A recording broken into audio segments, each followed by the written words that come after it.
Hey everyone, and welcome to the Hot Goss with Amy. It's our first episode. Yay! I'm your host, Amy, of course, and I'm super excited for you to be joining me today. We're taking a deep dive into the public's reaction to the world of pop culture. We're going to be exploring court cases. We're going to be talking about current events. We are here for all the drama, and I'm here for you. One of my main focuses right now, of course, has been the Justin Baldoni Blake Lively case because what can I say? It is everything. It has drama. It has, accusations. It has A-list actors. It has what we all could hope for in pop culture drama. So anyway, we're going to talk about that a little bit today just to get a little introduction about what exactly is going on with the case. So let's get started.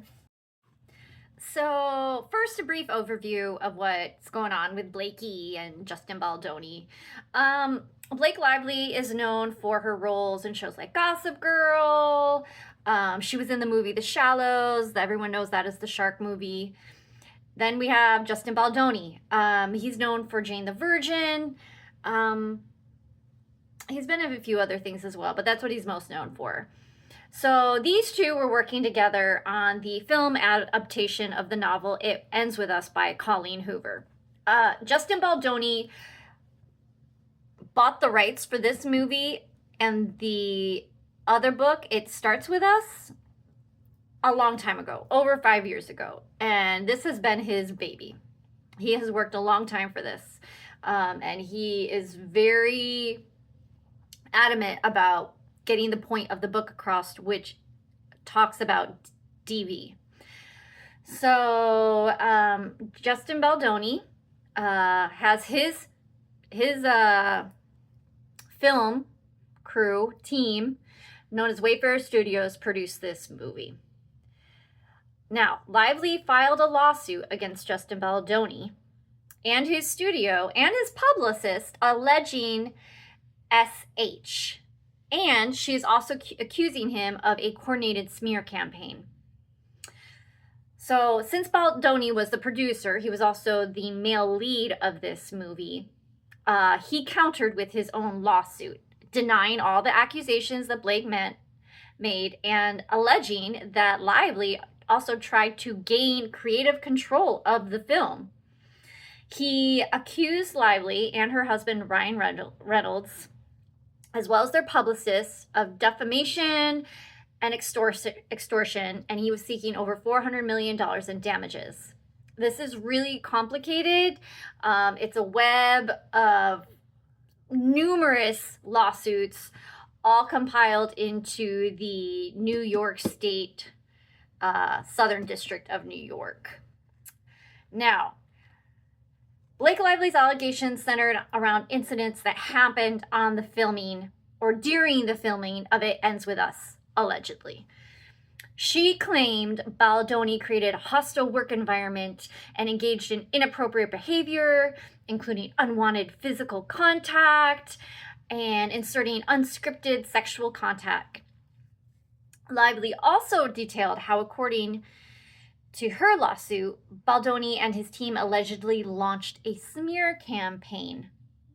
And this was what she called untraceable smear campaign against her after she raised concerns about the environment on the set.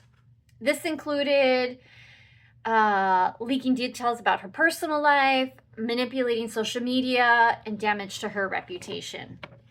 Now, Justin Baldoni, on his part, has strongly denied all claims made by Blake Lively.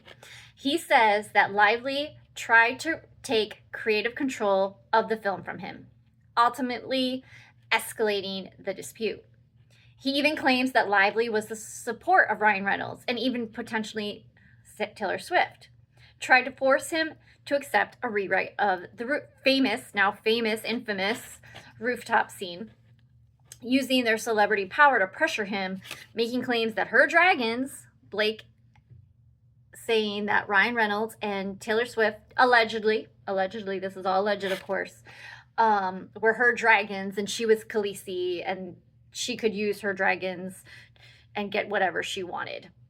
Now, using the celebrity power to pressure him, Baldoni's team has released behind-the-scenes footage, though, that disproves all these allegations, and has also filed lawsuits against Lively and Ryan Reynolds and the New York Times, accusing them of defamation and extortion. However, Ryan Reynolds and the New York Times lawsuits have been dismissed with prejudice, which means that Justin Baldoni cannot file those again. Now, the fascinating aspect of these legal battles are really, really interesting to the public eye. For one, the court of public opinion can be incredibly influential, with social media playing a significant role in shaping perceptions. The judge in this case actually issued a warning to both parties, discussing the details with the media to avoid influencing potential jurors.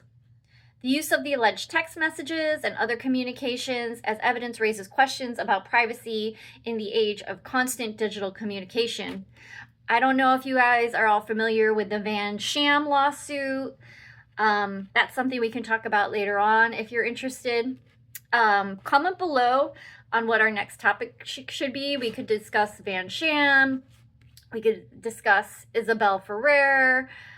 We could talk about Ryan Reynolds, like, lighting his school on fire and it burning down. There's so many things we could talk about. But anyway, the claims of defamation and the accusations of smear campaigns show the delicate balance between free speech and protecting one's reputation. We all know, of course, that Blake Lively has subpoenaed over 107 content creators. In addition to that, Candace Owens, Perez Hilton, Andy of Popcorn Planet, they also had their own individual subpoenas as well, which makes us think about, you know, the right of the press and journalists, and Blake Lively saying that her finding this information is more important than the privacy rights of a journalist. That's something else we can talk about later on. There's so much to talk about. So anyway, I just want to welcome you all to my channel. I was just giving you a brief overview on that, and comment below on topics you would like me to discuss in the future. Thanks, y'all. Have a good one.